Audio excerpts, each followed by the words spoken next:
కార్యక్రమ పట్టిక.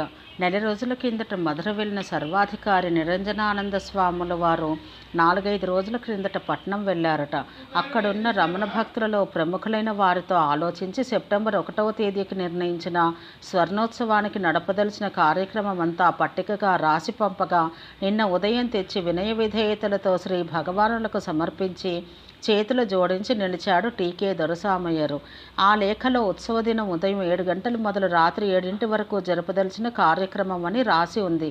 హైకోర్టు జడ్జీలు ఇంకా పేరుగల పెద్ద మనుషులు ఎందరో ఉపన్యాసకులుగా నిర్ణయించబడ్డారు. ముసిరి సుబ్రహ్మణ్య అయ్యరు, బూదలూరి కృష్ణమూర్తి అయ్యర్గార్ల పాట కచేరీ ఇంకా ఏమేమో కార్యక్రమ పట్టికలో ఉన్నాయి. భగవాన్ అదంతా పరిశీలనగా చదివి మందహాసంతో సరిపోయింది, వ్యవధి లేని కార్యక్రమం. పోనీ నాకెందుకు, ఏమన్నా చేసుకొని నాకు మాత్రం బయటకు వెళ్ళి వచ్చేటందుకు వ్యవధి ఇస్తే చాలు. అయినా ఈ పెద్దలంతా వచ్చి ఉపన్యాసాలు ఇస్తారంటారే, దేని గురించి మాట్లాడతారు? ప్రసంగించడానికి ఏముంది? ఉండేది మౌనం. మౌనాన్ని గురించి మాటలతో ఎలా చెప్పడం? ఇంగ్లీష్లో, సంస్కృతంలో, అరవన్లో, తెలుగులో, మలయాళంలో, అరే అప్ప అన్ని భాషల్లో మాట్లాడతారట గొప్ప గొప్పవారు. పోనీ మనకెందుకు, మనమేమి మాట్లాడమనకుండా ఉంటే అంతే చాలు అన్నారు భగవాన్. ఆ భక్తులు చేతులు నలుపుకుంటూ ఇందులో ఏదైనా వద్దని భగవాన్ సెలవిస్తే మానేస్తామన్నాడు వినయంగా. ఓహో సరిసరి, ఇదంతా నేను కావాలన్నానా ఒకటి వద్దనడానికి? ఏమైనా చేసుకోండి, వారి ఇష్టం, మీ ఇష్టం. నన్ను మాత్రం ఏ ఉపన్యాసానికి నియమించకుండా ఉంటే అంతే చాలు. ఇలా సోఫా మీద కూర్చుంటాను, ఏమైనా చేసుకోండి అన్నారు భగవాన్ చిరునవ్వులతో. అవును స్వామి, వాస్తవమే. భగవాన్ ఎదుట నోరెత్తి ప్రసంగించడం ఎవరికీ సాధ్యపడదు. అయినప్పటికీ ఇంత భాగ్యం లభించిందే అని మా సంతోషం వెలిబుచ్చడానికే ఇదంతా అంటూ నమస్కరించి వెళ్ళాడు ఆ భక్తుడు. అజ్ఞాత భక్తుడు. ఆశ్రమానికి ఉదయం వచ్చిన ఉత్తరాల్లో జెకోస్లోవేకియా నుంచి ఒక అజ్ఞాత భక్తుడు ఇంగ్లీష్లో రాసిన జాబు ఉంది.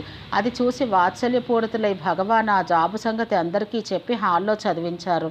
విషయ సారాంశం ఏమంటే, నా శరీరం అరుణాచలానికి బహుదూరమందున్న ఆధ్యాత్మిక దృష్టిలో భగవాన్ పాదమందే ఉండి ఉన్నది. చిన్న వెంకటరమణుడు తిరువన్నామల వచ్చి ఈ సెప్టెంబర్ 1వ తేదీకి 50 ఏండ్లు నిండగలవని భక్తితో నేను తలచెదను. భగవానుని యొక్క యథార్థమైన జన్మదినం అది అని నేను ఉత్సవమనర్చుటకు అనుజ్ఞ వేడుచున్నాను. భగవాన్ పాదధూళిలో అపారమగు భక్తి, శ్రద్ధ, వినయాలతో అణిగి భగవద్వాణిని నా హృదయాన్ని నాలింప యత్నించుచు ఈ ఉత్సవం చేయగలను. అది చదివి అందరూ ఆమోదం చూపిస్తూ ఉంటే భగవాన్ మందహాస ముఖారవిందులై, ఈయన ఎవరో, అతని ఊరు పేరు మనకు తెలియదు, ఎప్పుడు ఎక్కడికి వచ్చినవాడు కాదు, ఎలా తెలుసుకున్నాడో నేను ఇక్కడికి వచ్చి 50 ఏండ్లు నిండినవి అని ఎంతో భక్తితో జాబు రాశాడు. మన చరిత్రంతా చదివి అవగతం చేసుకున్నట్లే ఉన్నది రాత చూస్తే.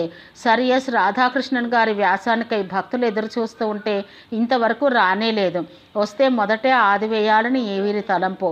ఎస్ దొరస్వామిని అడిగితే, బాబు నా వలనవుతుందా, మౌనంగా ఉంటానని ఊరుకున్నారు. డిఎస్ శాస్త్రి అంతే చేశారు. తలంపుగా ఈ జాబు వచ్చింది. ఇట్లాగే ఉంటాయి సంభవాలు. మరి వ్యాసాల కోసం, అందులో ముఖ్యంగా రాధాకృష్ణన్ గారి వ్యాసం కోసం ఎదురు చూస్తున్నారు వీరు. తలంపుగా ఇది వచ్చింది. చూడండి చిత్రం. ఎక్కడ జెకోస్లోవేకియా, ఎక్కడ తిరువన్నామల. ఎప్పుడు చూడని వాడు ఇలా రాశాడంటే ఏమనుకోవాలి అని విరమించారు.